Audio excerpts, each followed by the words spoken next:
ನಮಸ್ಕಾರ friends, my name is Lakshmi. Welcome to my YouTube channel. ಇವತ್ತಿನ recipe ಬಂದು ರವೆ ಇಡ್ಲಿ. ಇದು ಈಸಿಯಾಗಿ ನೋಡಿ, ರೆಡಿಮೇಡ್ ರವೆ 1/4 kg ಅಷ್ಟು ತೊಗೊಂಡಿದ್ದೀನಿ. ಮತ್ತು ಮೊಸರು, ಇವೆರಡೂ ಮಿಕ್ಸ್ ಮಾಡ್ಕೋಬೇಕು. ಇದು 1/4 ಲೀಟ್ರ್ ಅಷ್ಟು ಮೊಸರಿದೆ. ಒಂದು ಸ್ವಲ್ಪ ನೀರು ಹಾಕ್ಕೊಳ್ಳಿ. ಅದಕ್ಕೆ ಹೀಗೆ ಮಿಕ್ಸ್ ಮಾಡ್ಕೋಬೇಕು.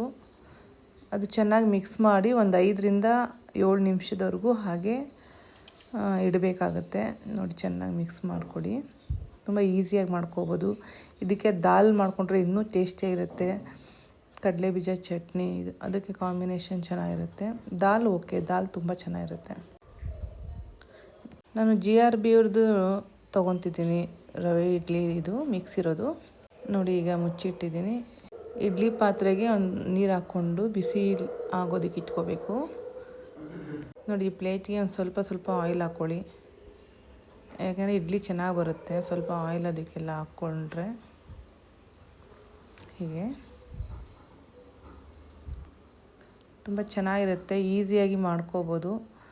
ನಾನು ಆಲ್ಮೋಸ್ಟ್ ಬೇಗ ಆಗುವಂಥ ಹಾಗೇ ಹೇಳ್ಕೊಡ್ತಿದ್ದೀನಿ. ಯಾಕೆಂದರೆ ತುಂಬ ಲೇಟಾಗಿ ಮಾಡ್ಕೊಳ್ಳೋ ಬದಲು ಈಸಿಯಾಗಿ ಮಾಡ್ಕೊಳ್ಳೋ ಅಂಥ ಫುಡ್ ಇದೆಲ್ಲ.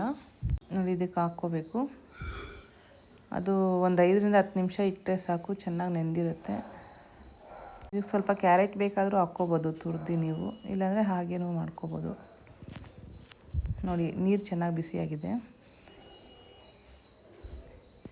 ಈಗ ಇದನ್ನಿಡಿ.